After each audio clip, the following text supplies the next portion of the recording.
Hey everyone, Muckleck Douglas Bartholomew Reginald Esquire IV here, and this is a guide on how to get the Prismatic Champion's Regalia, a legendary amulet and in some ways the easiest legendary to get in the game. Most legendaries in the game have a theme, such as Conflux being earned in World vs. World or Transcendence being earned in PvP. The Regalia is earned from the main Guild Wars 2 story and related achievements. As someone who has earned dozens of legendaries, and that's not a flex, I'm just explaining that I have ground to stand on with this next statement, I'd rate this to be one of the easiest legendaries to obtain in terms of effort, but longer in terms of the time to acquire it. Most legendaries in the game are a large investment, costing hundreds of mystic coins or thousands of other resources. Yet this one is simply given to you, but you have to do a lot of achievements for that prize. This is a long project with a lot of smaller rewards on the way to the big reward at the end, such as a Generation 3 precursor, a 32 slot bag, 250 of nearly every zone's currency, which can make Aurora, Vision, or the Sky Scale much easier to get, and much more. So stay patient and do a little each time you play until it gets done. Drop a like on the video or sub to the channel for more content, ring the bell for all future notifications. As always, my undying gratitude to all of the supporters on Patreon and Twitch who keep this channel alive. More on how you can support at the end. Let's begin.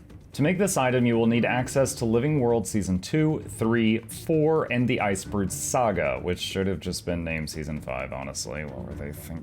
If while doing any content in Living World Season 3 or 4 you have trouble finding a group and you need one, it is worth pointing out that each day in the achievement window, if you go under daily, there is a daily Living World Season 4 and Season 3 zone. For example, today the Living World Season 4 zone is Kourna and Season 3 is Bitterfrost Frontier, so there will be more people in those zones on this day. This is helpful when you're trying to get a large group to defeat a world boss or get an event done. The Regalia has stat selection, like any legendary, allowing you to easily swap between builds without carrying more gear. With the legendary armory, you will essentially have a legendary amulet on every one of your characters once you have this item. Making the Regalia. Now, as mentioned before, this is a long project. We are going to look at an achievement called Seasons of the Dragons, which rewards the legendary, a 32 slot bag, a precursor, and some other things. Within this achievement are sub-achievements for each zone in the story in the earlier mentioned Living World seasons. For some of them, such as Return to Drytop, you will need to do everything on the list. Note that it says complete 12, and there are only 12 items here. For others, such as Return to Bjora Marches 2, you can be picky. You only had to complete 6 achievements for this one, and there were 7 choices, so I skipped one that I did not want to do the most. So, I'm going to break down these heaps of small tasks into easier to understand chunks. First off, every single return to zone task wants you to replay that part of the story. If you are playing it for the first time, don't worry, that will still count. It takes some time, but this is super straightforward. To replay a story, go back to it in your story journal and start it. Then find the map marker for the piece you want to replay, go to it, and click the appropriate option. Crop harvester, ore miner, and woodland management simply involve gathering crops, ore, and lumber in the associated zone. Takes time, but simple. Moving on. Local response just means do events in the designated area. Events, of course, being the orange objectives on the map. I won't spend time talking about those requirements again, as those are present for every zone. Return to Drytop also requires you to find buried treasure chests that occur during the sandstorms. An easy way to find them is to go to your general options and check Show All Usable Object Names, which allows you to see them from much further away. Return to Drytop 2. Aside from replaying the story, gathering materials, and doing events, we need to reconquer the Crash Site Climb, which is a jumping puzzle in Drytop. This is a picture of the path to reach it from the Drytop entry waypoint, and I will include the wiki link as well for those that may get stuck, but it is pretty straightforward. Legacy of the Llama Locator requires you to find 3 hidden llamas in Drytop. Here are their locations. The abandoned mine llama is in the mine. Duh. Entry to the mine is blocked until the event Rescue the Captive Zephyrite occurs. Once done, you can use the crystals or mounts to reach the llama. Uplands Llama is in the southeast of Raptor Prowl. You can use the Sky Crystal to leap up to it, or mounts if you have them. For the Challenger Cliffs Llama, head east from the repair station waypoint, then circle north and up a dune past the Vine Bridge waypoint and wreckage. Run up to a wall, stay right, and pass through a bush to find the llama. Return to Silver Wastes 1. Glossing over crops, wood, or replay story do some events, we're left with open 10 bandit chests. Those require keys, but you will get them from this same achievement if you didn't happen to have any while doing the story. And reconquer the hidden depths. For the hidden depths, you'll need to join a successful Silver Wastes meta. After beating the Vinewrath boss at the end of the meta, you will get a key that you can take to the hidden depths, which has a large chest in the middle. Open that to get the credit you need and some loot. Tip: if you've never looked for a group for the Silver Wastes, it is often labeled Reba Farm in the group finder for Central Tyria. It is often very easy to join one of these to get these steps done. Return to Silver Wastes 2. Open 10 more chests. You'll get keys from this achievement if you need them. Kill the Vinewrath, which you probably already did when you did the meta earlier, and reconquer the retrospective runaround. Okay, this one is pretty impressive and it gave me flashbacks of Blackreach from Skyrim. Underneath Silver Wastes is a massive cavern system. The goal of retrospective runaround is to run through this system and pass by 9 milestones that track your progress with a red flag popping out as you pass. The credit for these 9 milestones is also tracked by a stacking buff on your person. For a walkthrough on this step, you can watch ayinmaiden's guide on this puzzle, which is of course even easier now if you actually have mounts. Link is down below. Return to Bloodstone Fen. There are 3 special objectives here. Hablion's Revenge involves killing ghostly Justicar Hablion that spawns in the Colosseum of the Faithful here after the Exorcise the Angered Spirits Haunting Zealots Overlook event.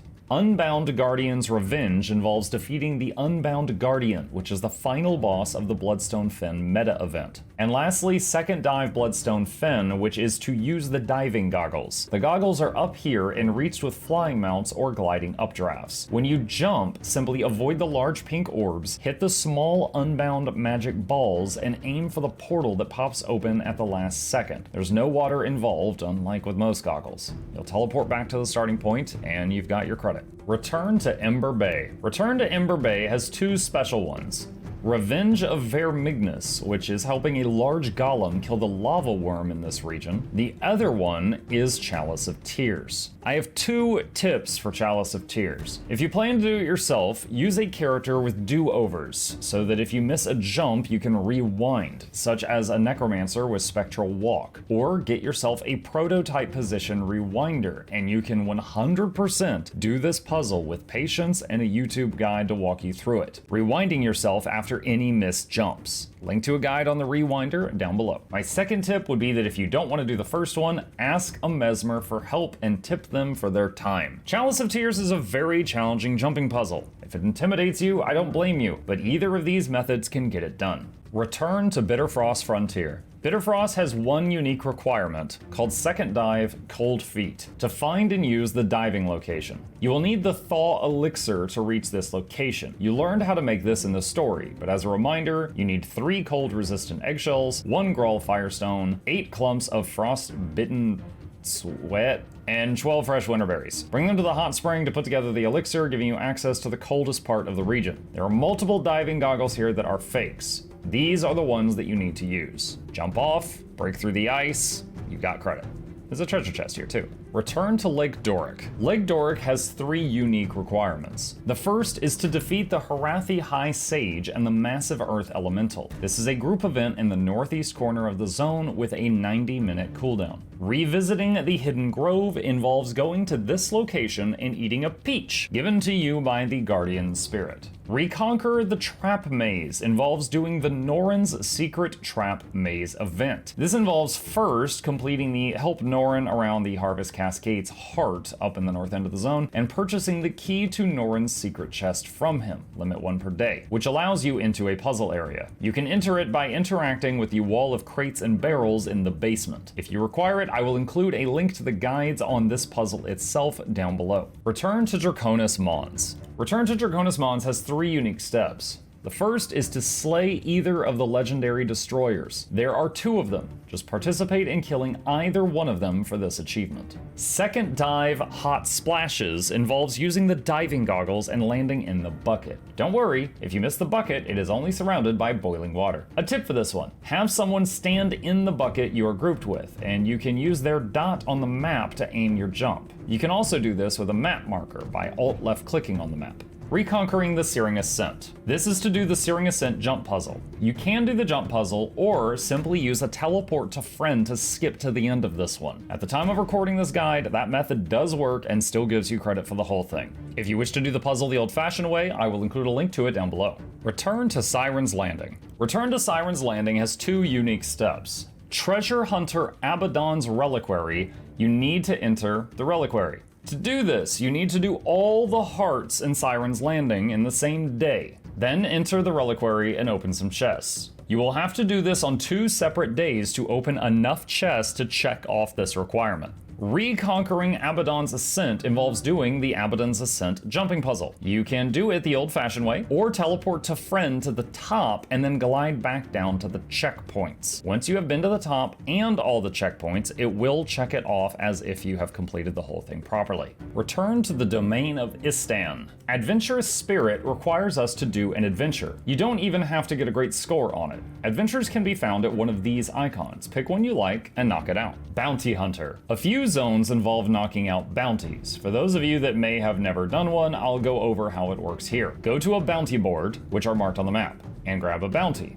The bigger the paper is, the tougher the target. It will mark a location on your map. Once you are near the location, the bounty will spawn and attack. Often you can make a group for this and find other people who need it and take them down more quickly. Treasure Hunter Domain of Istan wants you to find hidden stashes, also known as Sun Spear caches. As mentioned earlier, these are more easily seen with show usable object names turned on. Revenge of Warden Amala wants you to do the Sun Spear Uprising meta event, which occurs sometime after the Palawadon meta. Revenge of Archon Ibaru is the boss of said Palawadon meta, which occurs every 2 hours and can be monitored when it will next happen on the event timer webpage. For those that don't know, you can type /wiki_ET, which is short for event timer, in game to open the said webpage and see how long until it starts again. Course favorite Domain of Istan is to complete a race event. Similar to the adventures, you do not have to get a great score, just complete it. There is a skimmer race event near this location I used for this step. Return to Sandswept Isles. The usual stuff, you'll need to complete 1 adventure, take down some bounties, complete the hearts, complete each of the 2 meta events. There is one for the north half of the zone called Calm the Storms that ends with fighting Zohakan the Jinn, and another for the south half of the zone to defeat the bosses in the Specimen Chamber. Complete a race event. There are 2 to choose from that start periodically. Here are the 2 locations they show up at.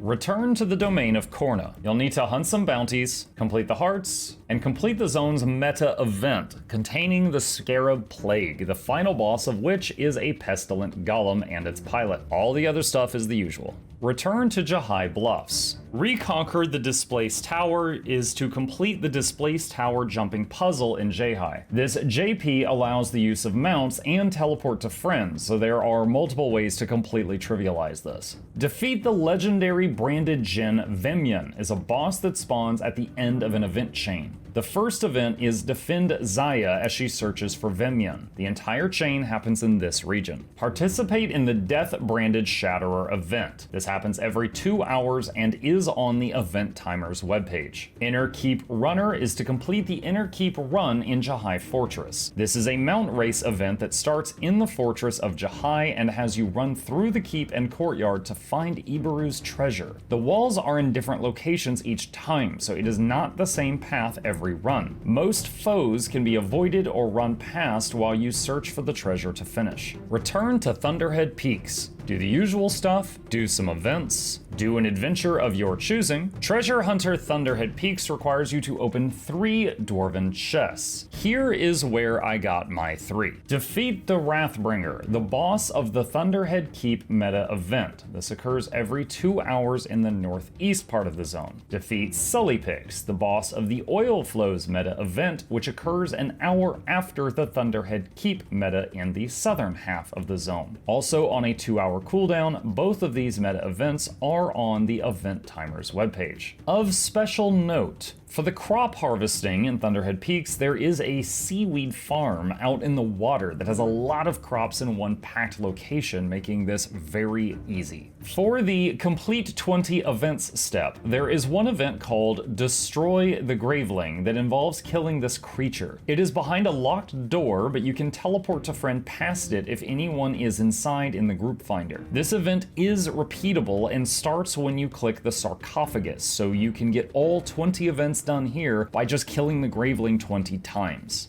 Link with more details down below. Return to Dragonfall. Revenge of Kraukatoric is to claim victory in the Battle of Dragonfall. This is simple, just be in a successful meta map, and this map is run all the time, so you can easily find a group for it in the group finder. Revenge of the Champions is to defeat 3 champion level creatures in Dragonfall. Many champion mobs spawn after the meta. Typically, you can follow the crowd around to get these done after the meta has just completed. Return to Grothmar Valley. Revenge of the Flame Effigy, Revenge of the Metal Legion, Revenge of the Murakai, and Revenge of the Ooze are 4 different meta events that all occur within Grothmar Valley. The timer for all 4 of these is on the event timer's webpage. Practice Seeker is to play hide and seek with a Char cub. This involves talking to Calyx in the keep. He will run and hide and you find him within 4 minutes. There are 10 possible locations he can hide in. If you have trouble finding him, the wiki page linked below has the exact locations and you can just check those.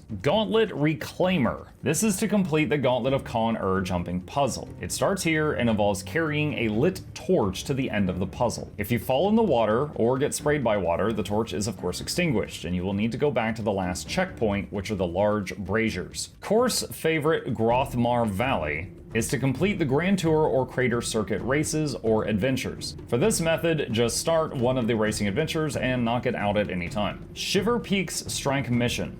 It is worth noting that this is the 16th item on this list, and you only need to do 15 things. So you can skip this or one other thing on this list. However, the strike mission takes minutes to do, and it gives 7 mystic clovers and 8 obsidian shards, making it insanely worth it, unless you just really, really hate that content. Return to Bjora Marches 1. For those that don't know, back when Bjora and Drizzlewood were first released, we got half of the zone at a time, so both of these zones' achievements are split into 2 parts. Revenge of the Icebrood Construct is to simply do the meta on the east half of Bjora Marches. The Construct is the final fight of the meta. It occurs every 2 hours and it is on the event timer webpage. Another bonus objective, allowing you to skip something on this list if you wish, but again, this one gives 7 mystic clovers and 8 obsidian shards, so it is very profitable for a few minutes of work. This one wants you to defeat a strike boss in the Raven's Sanctum, which can be the Voice of the Fallen and Claw of the Fallen, that's the 2 bears, the Frenier of Jormag, or the Bone Skinner.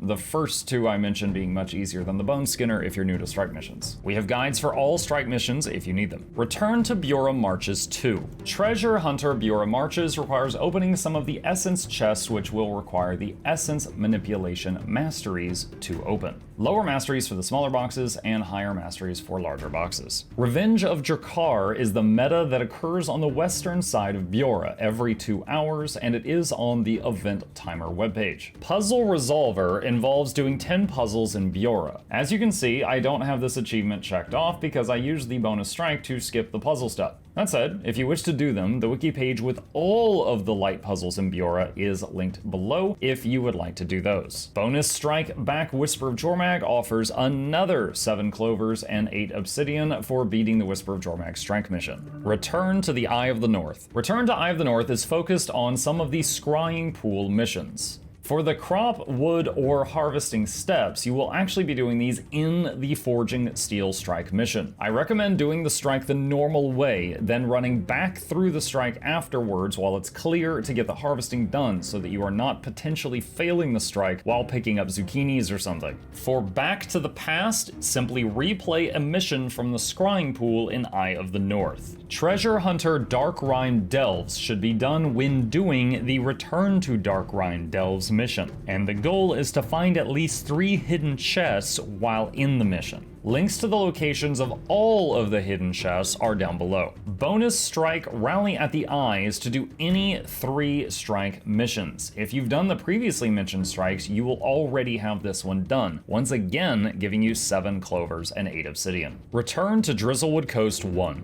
Return to Drizzlewood Coast 1 focuses on the southern half of Drizzlewood. Treasure Hunter wants you to defeat 12 Cache Keepers. After beating the Drizzlewood South meta event, the Cache Keepers start spawning, clearly marked on the map. It is profitable to defeat them and loot the caches they guard, so most groups doing the meta will then run around taking these keepers out, and you can easily tag along. Revenge at Wolf's Crossing is to simply do the South Drizzlewood meta event, which is what then spawns the Cache Keepers previously mentioned, so you will probably be progressing both of these at once. Bonus Strike Cold War once again allows you to skip something if you wish, but will again offer you 7 clovers and 8 obsidian. Return to Drizzlewood Coast 2. Return to Drizzlewood Coast 2 focuses on the northern half of Drizzlewood. Revenge of the Ruinbringer and Revenge of the Claw of Jormag are both fights involved in the northern meta. The Ruinbringer tank is partway through the meta, and the Claw of Jormag is the final boss of it. One successful meta will get both of these done. The 3 Adventurous Spirit Adventures are nearly replays of the points in the story where you were turned into various animals in this zone with some minor twists. They can be found at these locations. Return to the Dragonstorm. This release focused on the Dragon Response missions, which are accessible from the Eye of the North portal. You will need to play each one of them once. I recommend doing it in public if you are solo so that random people can join you and make it even easier. If you have never done a Dragon Response mission, its gameplay is similar to doing a step of your personal story. Just follow the cues and you'll be alright. For Revenge of the Dragons, you need to complete a Dragonstorm event. This occurs every 2 hours. It is on the Event Timers wiki page, and it can be joined by going to the Eye of the North and talking to this char next to the helicopter. If the event is active, you will have the option to transport to the event. And conjecture. Holy crap, did you make it this far? If you did everything up to this point, talk to Timey and Goric in Eye of the North to wrap things up and get your final reward. And that's pretty much all of the steps to the Prismatic Champions Regalia. Remember that I have links to all of the steps I glossed over in the description below. Use them if you need more details. If you enjoyed this video, please consider leaving a like for the YouTube algorithm, comment if you have any questions or if you know any tricks and tips that I didn't share on this subject, and subscribe to the channel if you want to see more content. Another massive thank you to the supporters on Patreon and Twitch who keep this channel alive, and if you are interested in becoming one and getting more videos and perks, there's a link in the description. Shilling complete, thank you for listening, and happy achievement hunting.